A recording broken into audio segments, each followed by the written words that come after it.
The March 24th, 2025 Board of Zoning Appeals will now come to order. The first item on the agenda is the approval of minutes. Do we have any questions or any changes or anything on that? No. Any? None? If none, all in favor? Approval? Aye. Whoops, hold on, motion for, have a motion approving them. Second? Yes, sir. Okay. All in favor? Aye. Anybody opposed? No. Okay, the next item we'll go through with a brief statement about the rules and procedures for this evening's meeting. The applicant will provide a presentation about the needs for the variance for 5 minutes with the chairman having the ability to extend that time if so needed. Staff will address any additional issues. We'll have a citizen comment period of 5 minutes each for anybody who wants to speak from the audience. And there'll be an appellant rebuttal and question from the board members. And then once the board starts its deliberations, there'll be no further input from the audience. It'll be just the board, and they'll be discussing it and then eventually vote on it. So the first item that we have this evening is variance application number VA 25000002. Luke Williams of Woodlands Engineering Company, LLC, is requesting, 1, a reduction of the front setback from 25 feet to 15 feet at 4 locations. Number 2, relief from the horizontal curvature requirements in road design between curves and intersection. The TMS number is 26700-04-014, and an address for the parcel closest to it is 684 Carver Park, 1 Drive, Seneca, South Carolina, 29678. Would the applicant please come forward?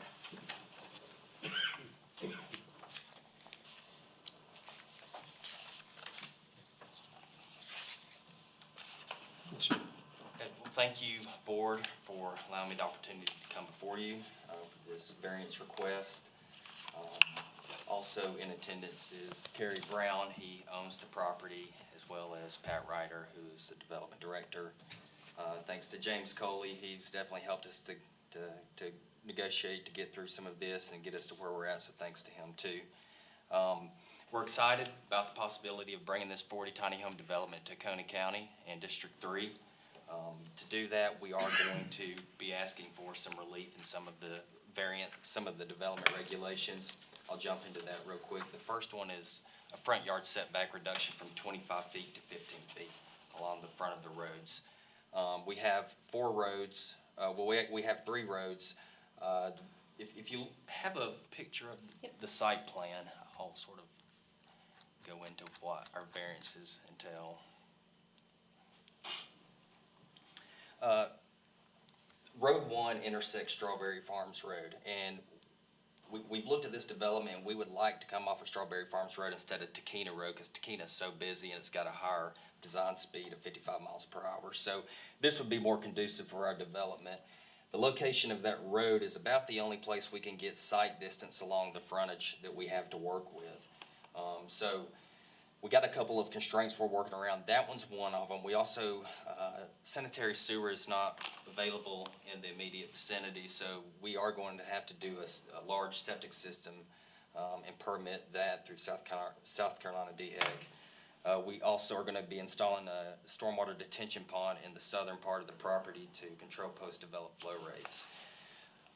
The septic area is around 1.8 to 2 acres of land, and we've hired a soil scientist that has pretty much told us exactly where it's got to go on this property, given the soils and subsurface conditions. So that sort of left the remainder of the property available for us to develop, which we extended roads to these portions of the property with 50-foot right-of-ways. So if you look at the site plan, one of the constraints we're running into when we lay out our roads and put our buildings in with 15-foot front setbacks is what you're seeing here on all these roads is 15-foot front setbacks.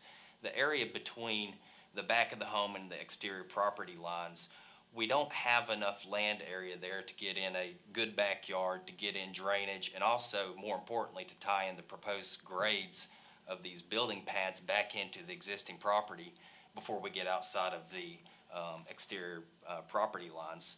So by moving these buildings further back into or towards the exterior property lines, 10 feet, an additional 10 feet from the right-of-way, what it's going to do is it's going to limit our ability to tie into existing grades, and we're going to have to put retaining walls around the entire exterior portion of the property, which is going to be definitely an economic hardship, and we definitely don't want to deal with the liability that comes with retaining walls in residential settings. So that's one of the reasons, just due to the physical and the site constraints and the grading constraints with topography and where, I guess what site we're left with after we have considered, site distance, septic, and stormwater. That's the constraint we're dealing with. Also, the tiny home development, we want to do a development that's more concentric, dense, with larger open areas, and more of a traditional neighborhood type feel where the homes are closer to the road.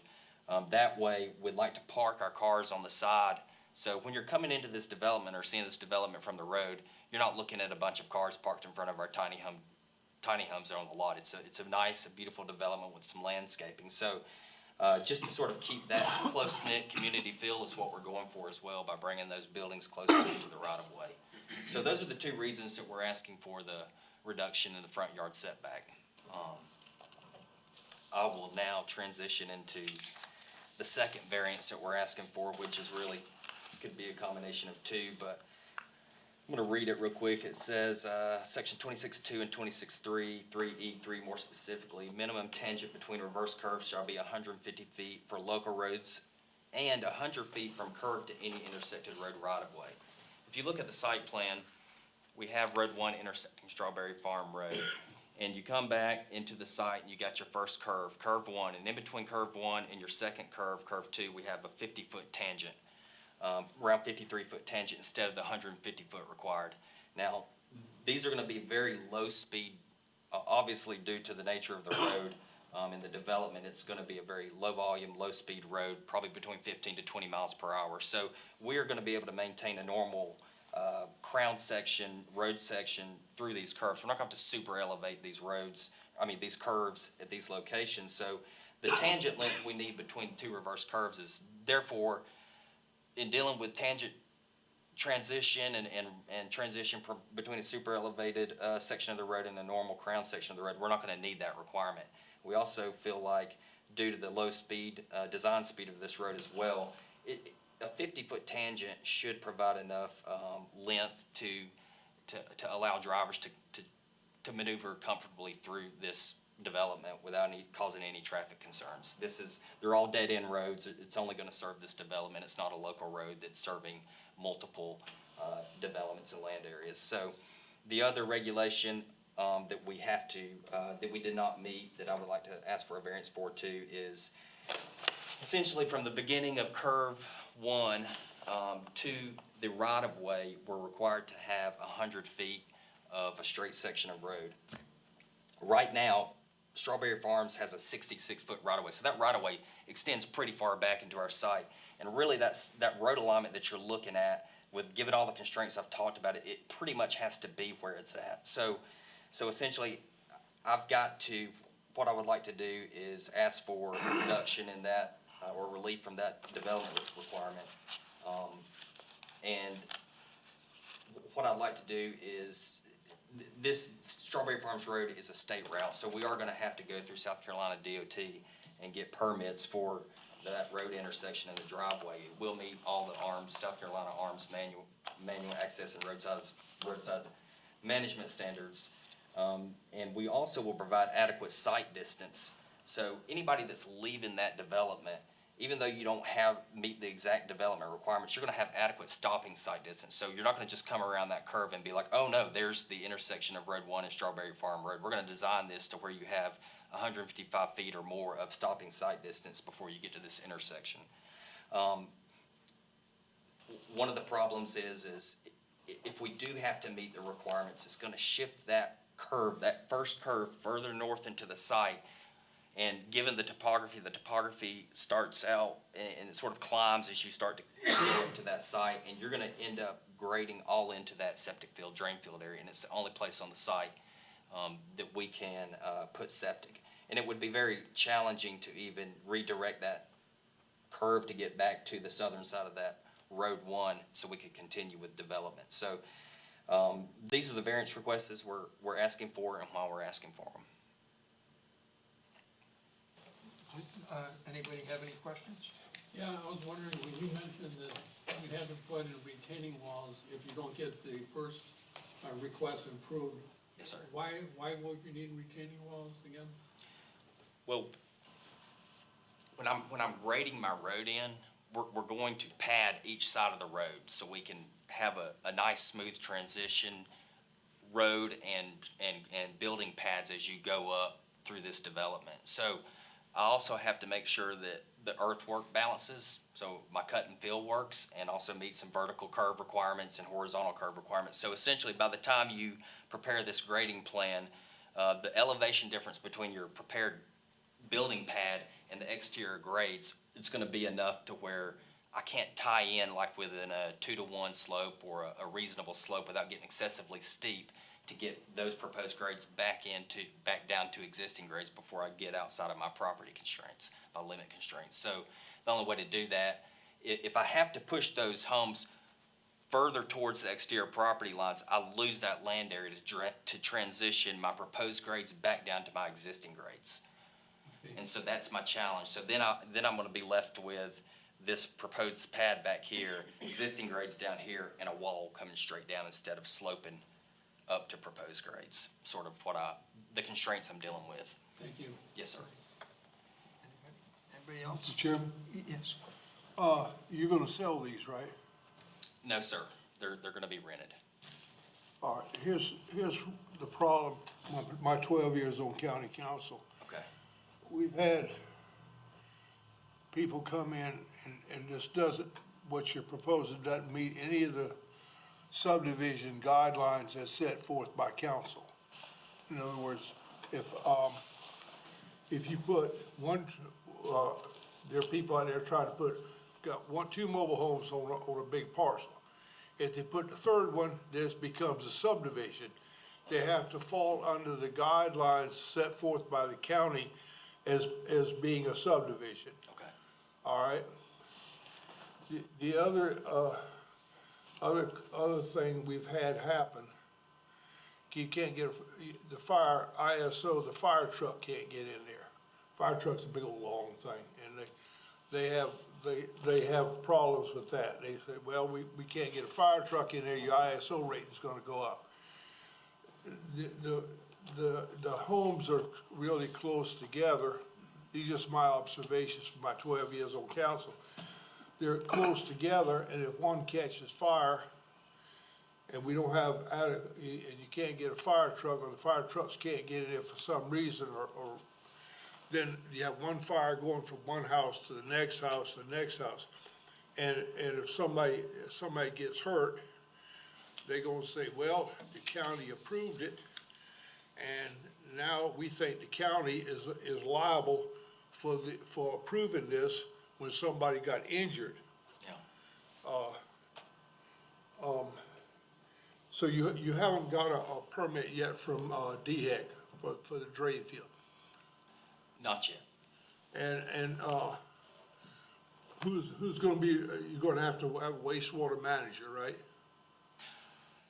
I'm not sure. I don't believe we're gonna have to have a wastewater manager for this large septic system, but we've got a septic system designer in South Carolina that's designing this system for us and permitting the system through DHEC. Cause see, right now, Yes, sir. I'm not trying to talk bad about your development, but right now, we have people putting in trailer parks. Right.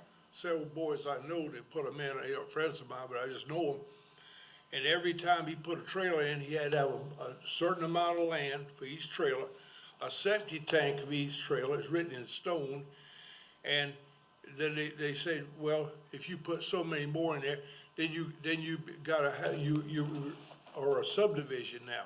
And you gotta meet the requirements for a subdivision as set forth by county council.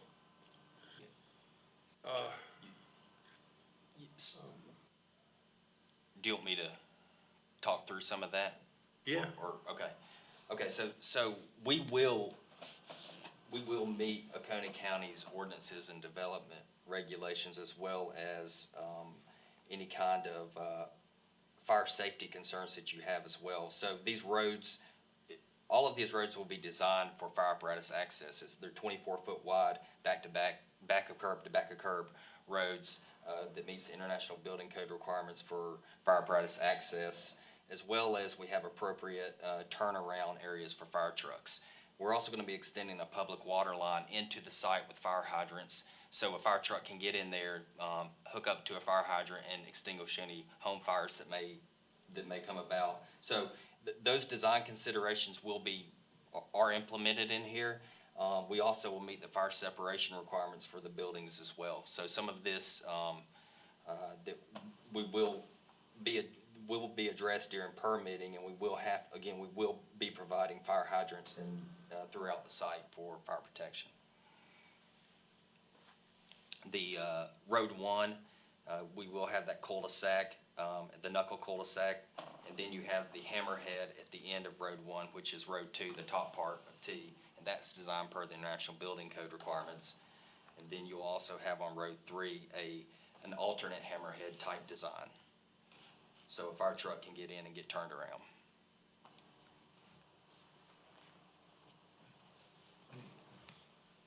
Anybody have any other questions or thoughts? I have one. When you look at the topography of the area from the road, as you look into your property, there's a level area and then it drops off into a gully, right? Yes, sir.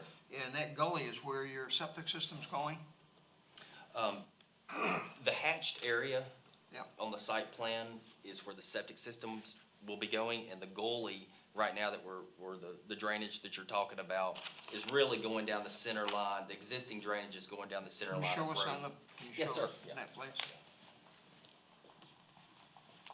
Should have brought a pointer. So this area right here is where the Yeah. septic system will go. Right. We'll have like a 6-inch lateral that brings, or 6 or 8-inch lateral that'll bring all of this septic down to a septic tank and then a dosing pump, which will then pump all the way up to the drain field area. You do have a natural draw that comes right through here, Yep. and it discharges the site right here. So, yes, what we're gonna do is grade this section out with some of the dirt that we take from this area. We're gonna fill in this area, and we're gonna have drainage structure here that's gonna be able to convey that off-site water through our site. Okay. That's the plan. It is. So the water will not go from the area down in and swamp the septic, the leach field? No, this land right here will be at a lower elevation than this land up here. Okay.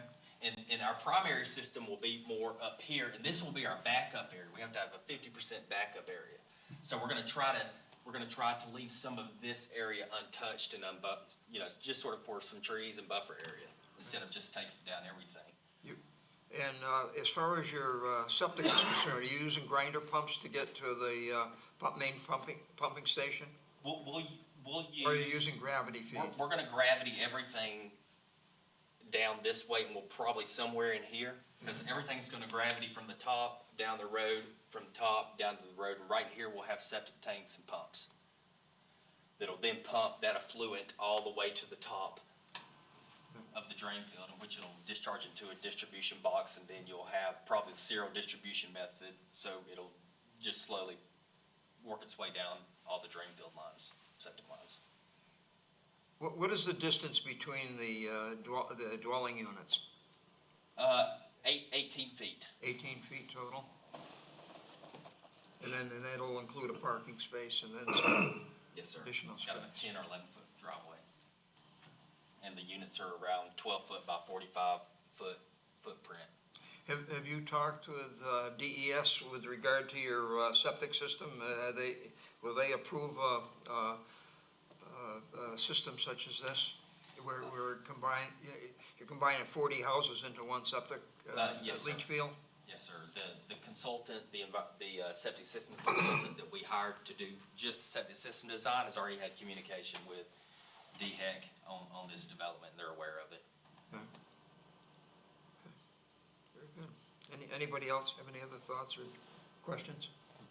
No? Glenn? No? Bill? Anything? If not, please take your seat. We'll Okay. Continue then. Thank you.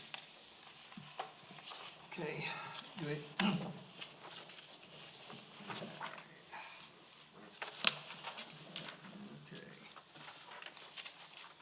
Okay. Are there any, did we have anybody that signed up that wanted to speak on the subject? No, sir. None? Okay, so there's no input then from the public. Anybody who would care to speak that's here? In favor or whatever? We're in Okay. favor. Okay. If we don't have any questions, then we can proceed with our voting on it. There's no more discussion, okay? Do we have, let's see here. Okay. There are extraordinary and exceptional conditions pertaining to a particular piece of property. Do we have a motion in the affirmative? So moved. Do we have a second? Second. Do we have any discussion? I think they're very well prepared on the subdivision. I think they've thought through most of the things that we've talked about, so it seems like they've got it covered. Anybody else have I any? think we're opening a can of worms. We've got other people wanting to put in trailer parks, and the county stopped them time and time again.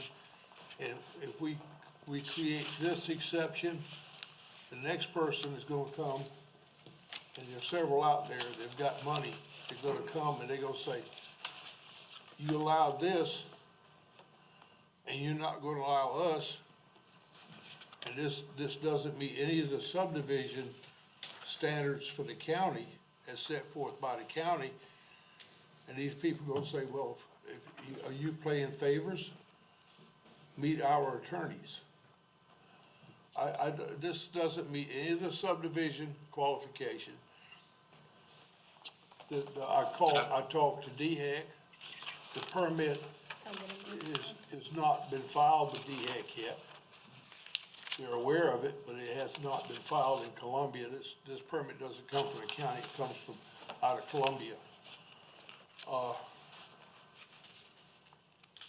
I think this needs to go, my personal opinion, this needs to go back to planning, meet the subdivision qualifications, because several times when I was on council, people come in, well, we can't get a school bus down there, school bus won't come in. Well, we ain't got none, the county got none of the school buses. But you're gonna hear from us if our kid gets run over or whatever.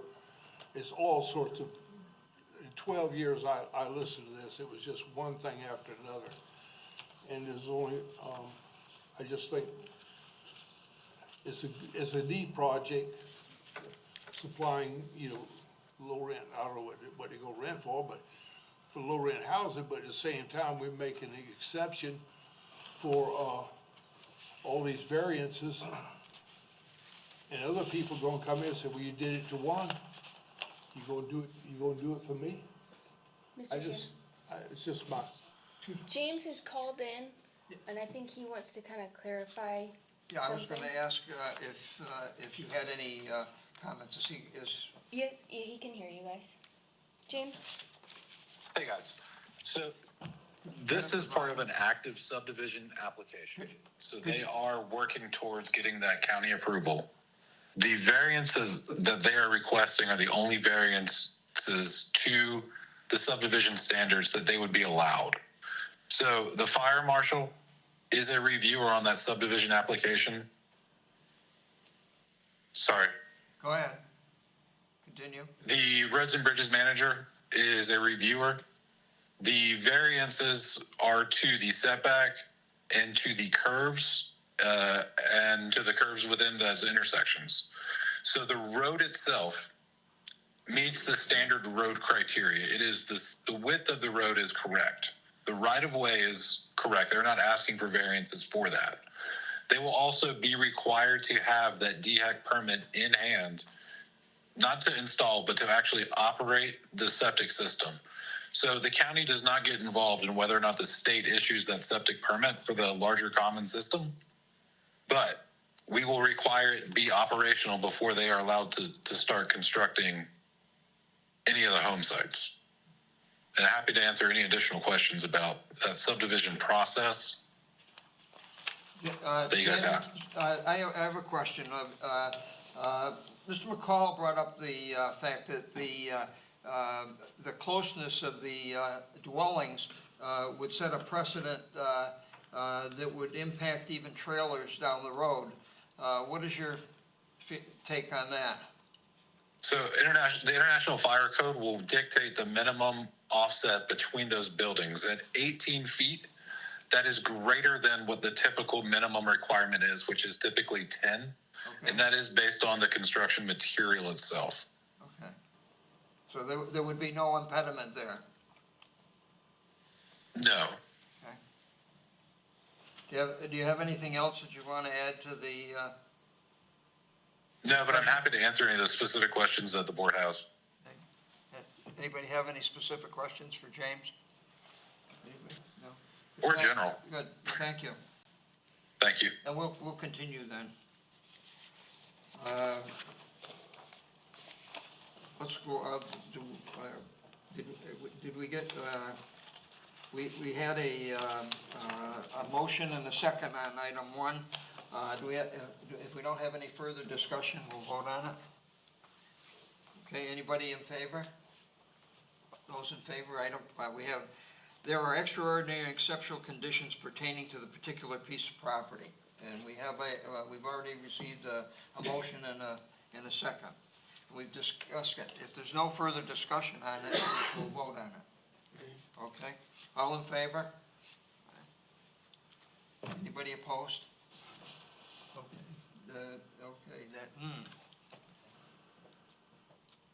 So we have Is it tie, James? it's a tie vote. Okay.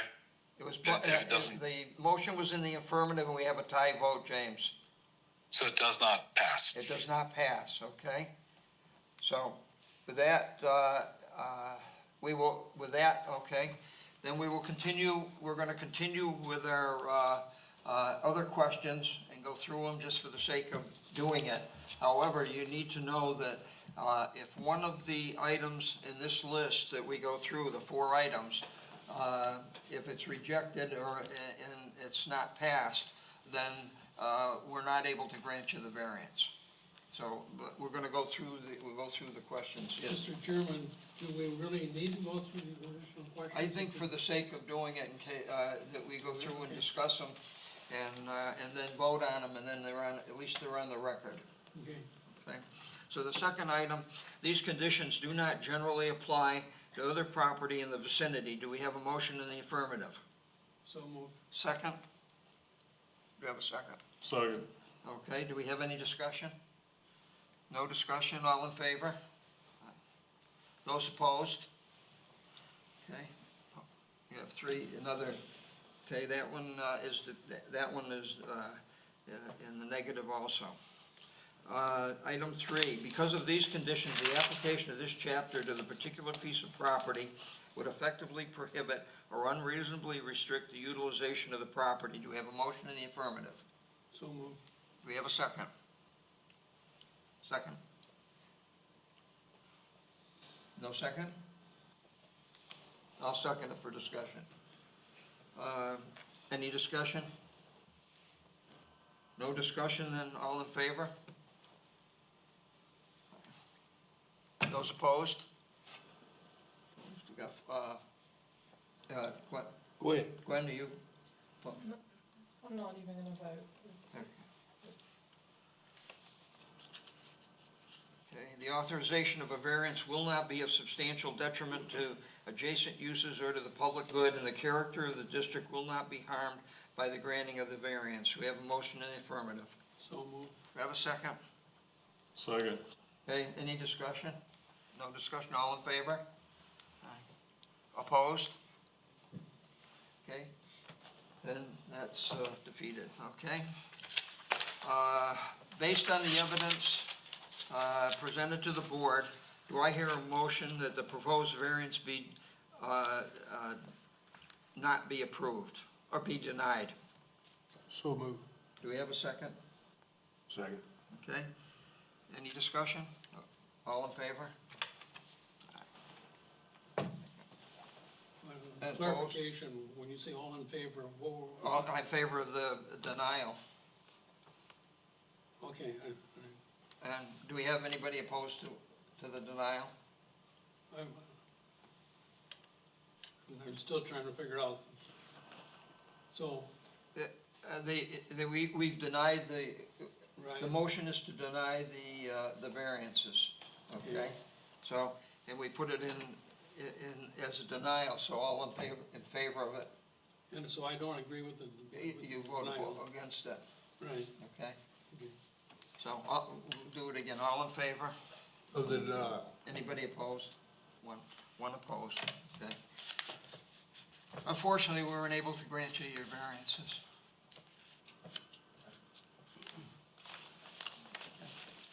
Do we have a second item? We do, but it seems like they did not show. Do we have a motion to table the, I'll read it, and then we'll. Let's see here.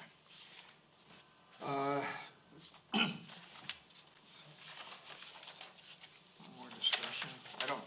Do we have it? Here it is. Okay. A variance number 7, variance application VA 25000003.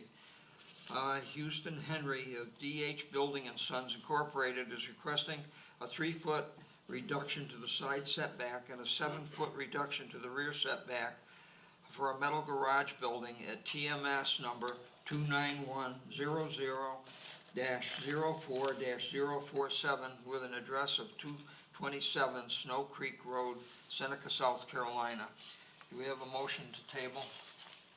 So moved. Do we have a second? Second. All in favor? Aye.